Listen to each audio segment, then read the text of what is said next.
আসসালামু আলাইকুম ওরহমতুল্লাহি ওবরাকাতু। আলহামদুলিল্লাহ ওসসালাতু ওয়াসসালামু আলা রসুলিল্লাহ ওয়াবাদ। বন্ধুরা, আশা করি সবাই ভালো আছেন। শবে বরাত নিয়ে আমাদের মাঝে অনেক শঙ্কা রয়েছে। অনেকেরই ধারণা শবে বরাত বা লাইলাতুন নিসফি মিন শাবান তথা শাবানের মধ্য রজনীতে আল্লাহ রাব্বুল আলামিন বান্দাদের ভাগ্য নির্ধারণ করে থাকেন। আসলে এ ব্যাপারে আমাদের একটু সতর্ক হওয়া উচিত, কারণ শবে বরাতের অর্থ অনেকে সরাসরি ভাগ্য রজনী করে ফেলেন। শব এটা ফার্সি শব্দ, বারাত এটা বারাআতুন থেকে অর্থ মুক্তি। এই হিসাবে শবে বরাতের অর্থ মুক্তির রাত। সহি এবং নির্ভরযোগ্য হাদিস থেকে প্রমাণিত আছে শবে বরাতের অর্থ হলো জাহান্নাম এবং গুনাহ থেকে মুক্তির রাত। এই হিসাবে এর নাম ঠিক আছে এবং এ বিশ্বাসও ঠিক আছে। এটা হলো মুক্তির রাত। যারা আল্লাহ থেকে মুক্তি নিতে চায় তারা মুক্তি নিতে পারবে।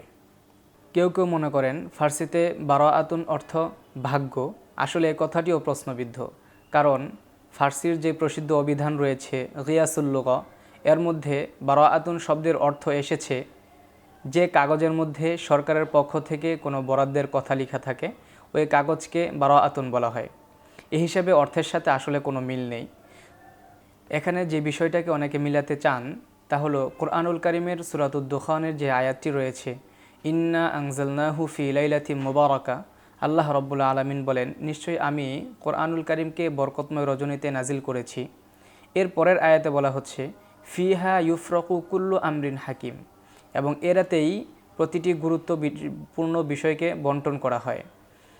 এই যে সূরা দুখানের আয়াতের মধ্যে লাইলাতুম মুবারাকাহ কথাটি বলা হয়েছে, বরকতময় রাত, এটা আসলে কোন রাত এটা এখানে স্পষ্ট করে বলা হয়নি।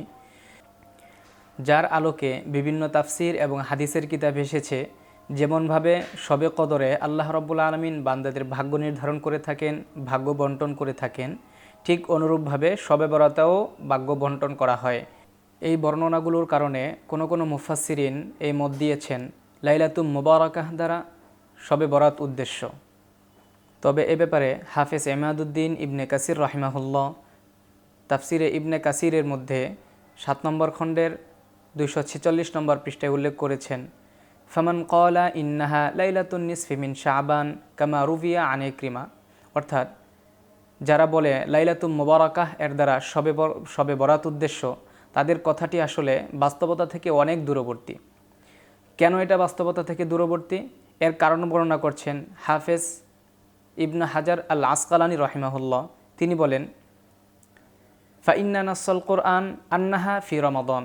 কোরআনে একথা স্পষ্ট বলা আছে, কোরআন নাজিল হয়েছে রমাদান মাসে। সুতরাং যারা বলবে লাইলাতুম মুবারাকাহ এর দ্বারা শবে বরাত উদ্দেশ্য, তাদের কথাটি কোরআনের বিপরীত।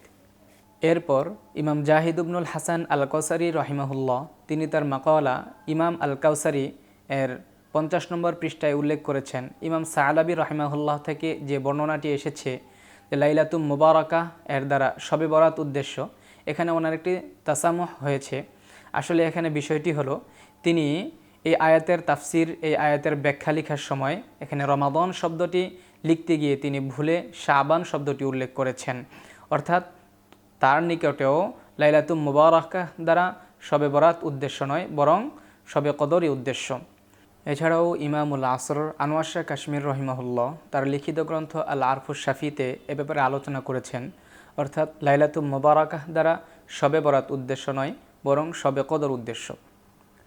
আর আম্মাজান হযরত আয়েশা রাদিয়াল্লাহু তাআলা আনহা থেকে মেশকাত শরীফে বর্ণিত যে হাদিসের অংশে বলা হয়েছে লাইলাতুম মুবারাকাহ অর্থাৎ শবে বরাতে আল্লাহ রাব্বুল আলামিন ভাগ্য বন্টন করে থাকেন, এ ব্যাপারে যে বর্ণনাটি এসেছে এটা আসলে দয়ীফ বা দুর্বল, এবং এই হাদিসের সপক্ষে অন্য কোনো বর্ণনাও পাওয়া যায় না যার ভিত্তিতে ওই মতটিকে গ্রহণ করা যেতে পারে। আর ভাগ্য বন্টনের বিষয়ে এটা কোনো আমলের সাথে সম্পর্কিত নয়, এটা এক ধরনের বিশ্বাস বা আকীদার সাথে সংশ্লিষ্ট। আর ওলামায়ে কেরাম বলেছেন, আকীদা বা বিশ্বাসের সাথে সংশ্লিষ্ট বিষয়ের ক্ষেত্রে দয়ীফ বা দুর্বল বর্ণনা দ্বারা দলিল পেশ না করাই উচিত। এখন সর্বশেষ যে বিষয়, আল্লাহ রাব্বুল আলামিন সূরাতুদ দুখানের মধ্যে যে আয়াতটি অবতীর্ণ করেছেন, ইন্না আনজালনাহু ফি লাইলাতিন মুবারাকা, নিশ্চয়ই আমি কোরআনুল কারীমকে বরকতময় রজনীতে নাজিল করেছি।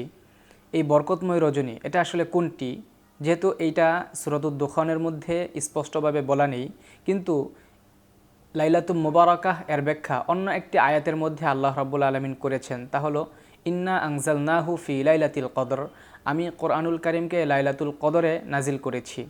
আর সূরা দুখানের পরের আয়াতের মধ্যেই আল্লাহ রাব্বুল আলামিন বলছেন ফিহা ইউফরাকু কুল্লু আমরিন হাকিম, আর এ রাতেই প্রত্যেক গুরুত্বপূর্ণ বিষয়কে বন্টন করা হয়। তাহলে বোঝা গেল আল্লাহ রাব্বুল আলামিন কোরআন নাজিল করেছেন লাইলাতুল কদরে অর্থাৎ শবে কদরে, আর এ রাতেই ভাগ্য বন্টন করা হয়। সুতরাং এত সময় আমরা সংক্ষিপ্ত আলোচনা থেকে বুঝতে পারলাম লাইলাতুল মুবারাকাহ দ্বারা আসলে লাইলাতুল কদর বা শবে কদরই উদ্দেশ্য, শবে বরাত নয়। সুতরাং এ ব্যাপারে আমাদেরকে সতর্ক থাকতে হবে, আসলে ভাগ্য নির্ধারণী রজনী শবে বরাত নয়, শবে কদরই। দর্শক, আশা করি ভিডিওটি আপনাদের ভালো লেগেছে। যদি আমাদের প্রতি আপনাদের কোনো মতামত বা পরামর্শ অথবা কোনো সাজেশন থাকে, অবশ্যই তা আমাদের ভিডিওর কমেন্টসে জানাবেন। ইনশাল্লাহ নতুন কোনো ভিডিও নিয়ে আবার দেখা হবে। ততদিন ভালো থাকবেন, সুস্থ থাকবেন। আল্লাহ হাফেজ।